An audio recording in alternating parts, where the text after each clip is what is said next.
আচ্ছা, তোমরা কি জানো যে মানুষের ক্ষতি বা মানুষের যে শ্বাসকষ্ট, ক্যান্সারের মতো ঝুঁকিপূর্ণ অসুখ বা এই পরিবেশ দূষণের কারণ কিন্তু আমরা মানুষ নিজেরাই, বা আমাদের দ্বারাই, বা আমরা মানুষরা নিজেরাই কিন্তু আমরা পরিবেশের ক্ষতি করছি। কিভাবে?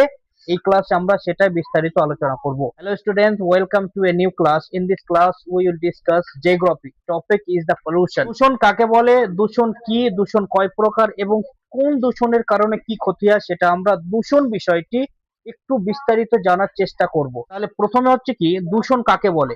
দূষণ কাকে বলে? যে পরিবেশের ক্ষতিকারক পদার্থ, পরিবেশের ক্ষতিকারক পদার্থ যখন স্বাভাবিক ভারসাম্যকে বিক্রিয়া ঘটায় বা স্বাভাবিক স্বাভাবিক পরিবেশের যে ভারসাম্য সেটাকে নষ্ট করে, সেটা হচ্ছে কি দূষণ। সেটা হচ্ছে দূষণ। দূষণের সংজ্ঞা কি? যে পরিবেশে ক্ষতিকারক পদার্থ যখন পরিবেশের স্বাভাবিক ভারসাম্য নষ্ট করে তখন তাকে দূষণ বলে। অর্থাৎ এখন এখানে খুব শান্তিপ্রিয়, আমরা যেখানে আছি শান্তশিষ্ট হয়ে আছি, এখানে আমাদের না শ্বাস নিতে অসুবিধা হচ্ছে, না আমাদের প্রচুর ঠান্ডা, না প্রচুর গরম, না কোনো দুর্গন্ধ, না কিছু, মানে এটা স্বাভাবিক। এখানেই যদি পাশে কোনো একটা পচা নর্দমা থাকে বা নর্দমা বয়ে যায়, তাহলে সেখান থেকে এক প্রকার দুর্গন্ধ ছড়িয়ে আসবে, তখন সেটা কিন্তু ভারসাম্য ঠিক থাকলো না, কি হলো, ভারসাম্য নষ্ট হয়ে গেল। এবার যদি বিভিন্ন ধরনের মানে বিভিন্ন ধরনের শব্দ হয়, এমন শব্দ যেটা আমার কান সইতে পারে না, সেটা তো দূষণ হলো। বা এমন কোনো জিনিস যেটাতে স্বাভাবিক জীবন মানুষের অদিষ্ট হয়ে যায়, যেটাতে মানুষের স্বাভাবিক অবস্থাতে পরিবর্তন ঘটে, সেটাই হচ্ছে দূষণ। বোঝা গেল? যেমন কি বললাম, নর্দমা যদি বয়ে যায়, পচা গন্ধ, গন্ধ তো ভারসাম্য স্বাভাবিক থাকবে না, না হলে নাকে কাপড় দিতে হবে, নাহলে ভালো লাগে না, কি আলাদা আলাদা ধরনের অ্যাক্টিভিটি হবে, মানে স্বাভাবিক পরিবেশটা কি হয়ে যায়, নষ্ট হয়ে যায়। আমরা ক্লাসের রুমের মধ্যে অনেক সময় এটা দেখি, হঠাৎ কেউ কি করে, ব্যাড এরার পাস করে, হঠাৎ পরিবেশ, ক্লাসরুমে পরিবেশ নষ্ট হয়ে যায় না, ভারসাম্যটা নষ্ট হয়ে যায়। তাহলে সেটাই হচ্ছে যে যখনই যেটা স্বাভাবিক পরিবেশ থাকে, স্বাভাবিকটা যখনই নষ্ট হচ্ছে, তার মানে কি ভারসাম্য নষ্ট করলো। আর ভারসাম্য নষ্ট করা মানেই সেটাই হয়ে গেল কি দূষণ, সেটাই হয়ে গেল দূষণ। সেটা সোয়েল দূষণ হতে পারে, সাউন্ড দূষণ হতে পারে, শব্দ দূষণ হতে পারে, গন্ধ দূষণ হতে পারে, বায়ু দূষণ হতে পারে, জল দূষণ হতে পারে। তাহলে আমরা দূষণের সংজ্ঞা জানলাম যে স্বাভাবিক ভারসাম্যহীন, স্বাভাবিক ভারসাম্য যখনই পরিবেশে নষ্ট হবে তখনই সেটা হচ্ছে দূষণ। তারপরে দূষণের সৃষ্টিকারী পদার্থ, দূষণ সৃষ্টিকারী পদার্থ কি কি থেকে দূষণ গুলো হয়? আমাদের দ্বারাই হয়, কিন্তু মানুষের দ্বারাই হয়।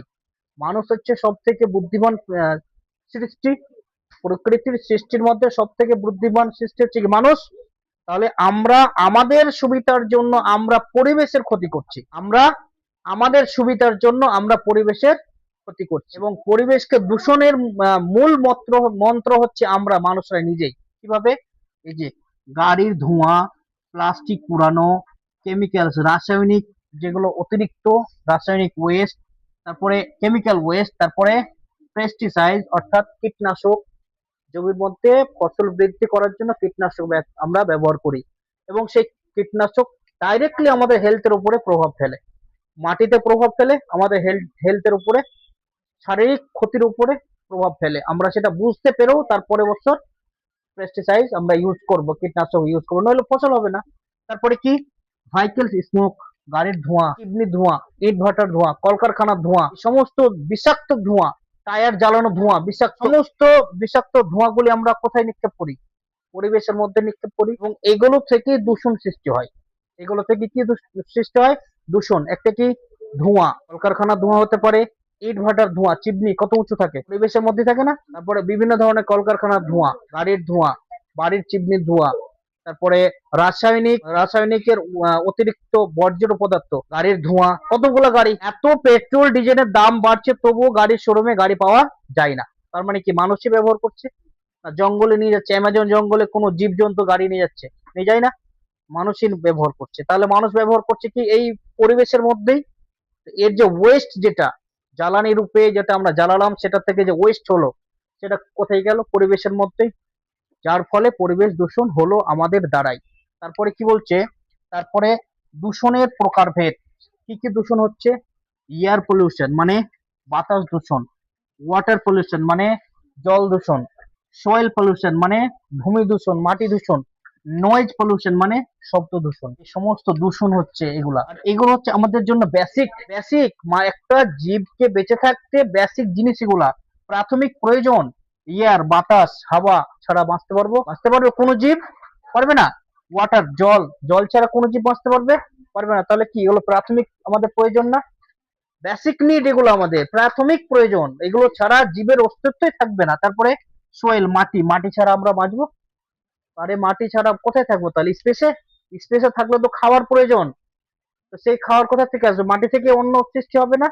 না ল্যাবের মধ্যে কেমিক্যালস দিয়ে খাবার তৈরি করা হবে, ওই খাবার খেয়ে বাঁচবো? ন্যাচারাল রিসোর্সেস আমার শরীরের মধ্যে যাবে।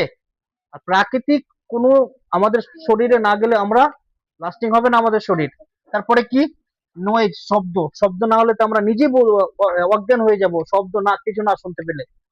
পাখির ডাক শুনলাম, নদীর জলের কনকনে আওয়াজ শুনলাম, পাখি সুন্দর মধুর আওয়াজ করছে সেটা শুনলাম, বাতাসের সনসনানে বাতাস আওয়াজ শুনলাম, এগুলো দিয়ে আমার তৃপ্তি আসলো, মনের মধ্যে শান্তি আসলো। কিন্তু লাউড স্পিকার শুনলাম, সে ফুল ভলিউমে বেবি কো বেশ পছন্দের গান বাজাচ্ছে, ওটা শুনলাম, ওটাতে আমাকে তৃপ্তি আসবে না? আমার ব্রেন খারাপ হয়ে যাবে, মাথা, কান আর নিতে পারবে না সেটা। কিন্তু আমরা সেটা করছি। শব্দ আমার প্রয়োজন, কিন্তু সেরকম সব শব্দ না যেটাতে আমি অদিষ্ট হয়ে যাই, যেটাতে আমি আমি নিজেকে আনকমফোর্টেবল মনে করি। তাহলে এইসব জিনিসগুলি আমাদের বেসিক নিড। কি? জল আমাদের প্রাথমিক প্রয়োজন, বাতাস আমাদের প্রাথমিক প্রয়োজন, মাটি আমাদের প্রাথমিক প্রয়োজন, আওয়াজ আমাদের প্রাথমিক প্রয়োজন। কিন্তু এগুলোই কি আমরা কি করছি? নিজের হাতে পলিউশন করছি, পলিউট করছি, দূষণ করছি। তারপরে কি? তারপরে হচ্ছে কি অন্যান্য দূষণ। অন্যান্য কি কি দূষণ? যেমন তাপ দূষণ, তেজস্ক্রিয় দূষণ, আলোক দূষণ। এই যে কলকারখানা থেকে যে তরল পদার্থ বা গরম ওয়েস্ট, গরম যেটা অতিরিক্ত পদার্থ ফ্যাক্টরির, অতিরিক্ত বলতে যেটা আর কাজে আসে না, যেটা আর প্রয়োজন নেই, সেটা কোথায় নিক্ষেপ করায়? বড় নদীতে, সমুদ্রে সেটা নিক্ষেপ করলো। তার ফলে কি হলো? তাপের ক্ষতি হলো, তাপ দূষণ হলো, এতে তাপ দূষণ হলো। তারপরে তেজস্ক্রিয় বলতে পারমাণবিক বোমা এমন এক বোমা যে জায়গায় নিক্ষেপ হবে তার থেকে অনেকটা যদি আমরা ধরি এখানে বোমা নিক্ষেপ হলো, তাহলে একটা এরিয়া বিশিষ্ট সেই জায়গাতে আগামী 100 বছর পর্যন্ত কোনো ধরনের সবুজ উদ্ভিদ জন্মাবে না। তাহলে তার তেজস্ক্রিয় কত পাওয়ারফুল! এই তেজস্ক্রিয় যখনই নিক্ষেপ হয় বা পরিবেশের সাথে ঘোলে, মানে কি সেই জায়গা পুরো ড্যামেজ কিসের কারণে? পারমাণবিক বোমার কারণে। তা পারমাণবিক বোমা আবার কার জন্য ব্যবহার করা হয়? মানুষের জন্যই। কাউকে শান্তি করার জন্য সেই ক্ষতিকারক অস্ত্র ব্যবহার করা হয়, মানুষের জন্যই না? তাহলে মানুষই আমরা আমরা আমরা হচ্ছে মেন কারণ, আমরা হচ্ছে মূল, মানুষরাই মূল দূষণের পিছনে। কারণ প্রয়োজন ছিল না এই পারমাণবিক বোমা বানানো, প্রয়োজন ছিল না নিক্ষেপ করার, প্রয়োজন ছিল না, কিন্তু কোনো এক মানুষকে শান্তি করার জন্য কোনো এক মানুষ এটা বানিয়েছে, বা কোনো এক মানুষ সেটাকে ব্যবহার করবে, কোনো এক মানুষকে, কোনো এক সৈন্যবাহিনীকে থামানোর জন্য, টিকানোর জন্য, বা নিজেকে রক্ষা করার জন্য, সেলফ ডিফেন্সের জন্য সেটা ব্যবহার করছে, যার ফলে ক্ষতি হচ্ছে পুরো সমাজ ব্যবস্থা। তারপর হচ্ছে কি? আলোক কিভাবে হয়? এই যে অতিরিক্ত কৃত্রিম আলো বলতে মানুষের তৈরি করা আলো, অতিরিক্ত কৃত্রিম আলো, অতিরিক্ত লাইট, অপ্রয়োজনে একটা ঘরের মধ্যে একটা ছোট বাল্ব হলেই আমাদের কি হবে? সময় কেটে যাবে। কিন্তু আমরা 4-5 রকমের ঝুমুর লাইট, এটা লাইট, রঙিন লাইট লাগাচ্ছি, তারপরে কি হচ্ছে? আলোর ক্ষতি হচ্ছে। প্রাকৃতিক আলো হচ্ছে কি? চাঁদের আলো এবং সূর্যের আলো। বলছে কি ঘরের মধ্যে কাজ করতে অসুবিধা, তোমাকে ঘরের মধ্যে লাইট জ্বালিয়ে কাজ করতে হবে না, তোমাকে কৃত্রিম আলো জ্বালিয়ে পড়াশোনাও করতে হবে না। কি করতে হবে? যেটা তোমার প্রাকৃতিক আলো আসছে সেই আলোকে কাজে লাগাও, সেই আলোকে কাজে লাগিয়ে তুমি তোমার কাজ পূরণ করো, তাহলেই তো হয়ে গেল। এবং যখন কৃত্রিম আলো অন্ধকার হয়ে যাবে, কৃত্রিম আলো থাকে না, তার মানে বুঝে নিতে হবে প্রকৃতি বলছে বাবু এখন শুয়ে যা, তো রেস্ট কর। আমাদের শরীর ক্ষয় হয় না? এই যে আমি কথা বলছি সারাদিন, যে এই যে ক্লাস নিলাম, পড়ালাম, এতে আমার এনার্জি ওয়েস্ট হলো না? শরীর যে ক্ষয় হলো, সে ক্ষয়টা পূরণ হবে কিভাবে? তারপরেও যদি আমি রাত 12টা 1টা পর্যন্ত জেগে থাকি, তাহলে কি আমার শরীর থাকবে? ক্ষয় হতে হতে হতে এক সময় সম্পূর্ণ ক্ষয় হয়ে যাবে।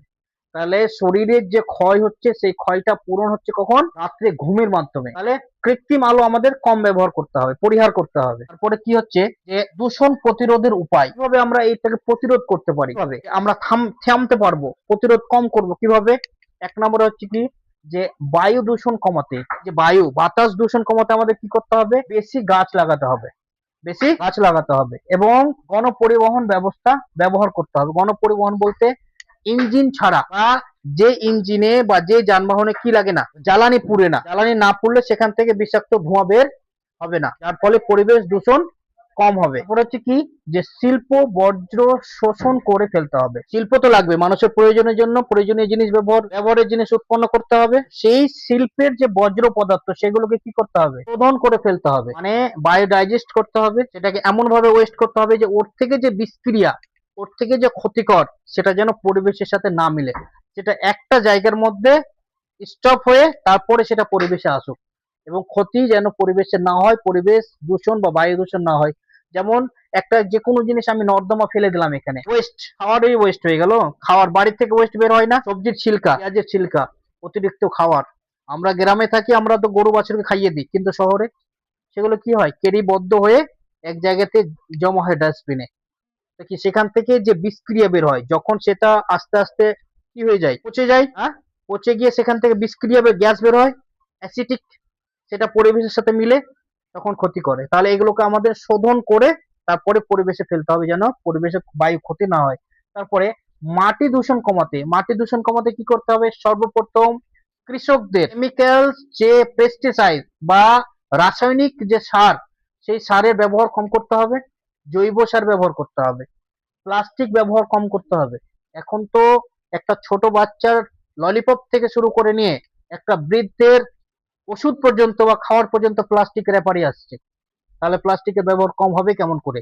যদি আমরা মাটিকে দূষণ কম করতে চাই তাহলে আমাদের প্লাস্টিকের ব্যবহার কম করতে হবে। আজকাল ছোট বাচ্চার প্লেট, বৃদ্ধের প্লেট, বড় কিশোরের প্লেট, বাচ্চাদের সকলের খাওয়ার প্লেট কি প্লাস্টিক। এমনকি বাচ্চাকে খাবার দিয়ে পাঠাচ্ছে, খাবারের টিফিন বক্সটা হচ্ছে কি প্লাস্টিক। মাইক্রো প্লাস্টিক খাবারের সাথে মিশে যায়, খাবার যেহেতু গরম থাকে এবং সেটা ভিতরে যায়, ভিতরে গিয়ে সেটাই হচ্ছে মূল কারণ ক্যান্সারের। তারপর হচ্ছে কি জৈব সার ব্যবহার কম করতে হবে, জৈব সার ব্যবহার করতে হবে, রাসায়নিক সার কম ব্যবহার করতে হবে। তারপর হচ্ছে কি শব্দ দূষণ কমাতে, শব্দ দূষণ কমাতে কি করতে হবে, অপ্রয়োজনীয় হর্ন বাজানো যাবে না।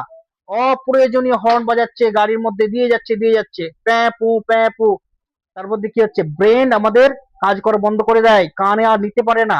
আমাদের হর্ন কম বাজাতে হবে এবং লাউড স্পিকারের ব্যবহার নিয়ন্ত্রিত করতে হবে। এই যে এখন যেটা হচ্ছে সেটা প্রয়োজন হয়ে গেল, লাউড স্পিকার বন্ধ, হ্যাঁ, একটা বেস থাকবে, নির্দিষ্ট একটা মাপ থাকবে যে এই স্পিডে বাজানো যাবে।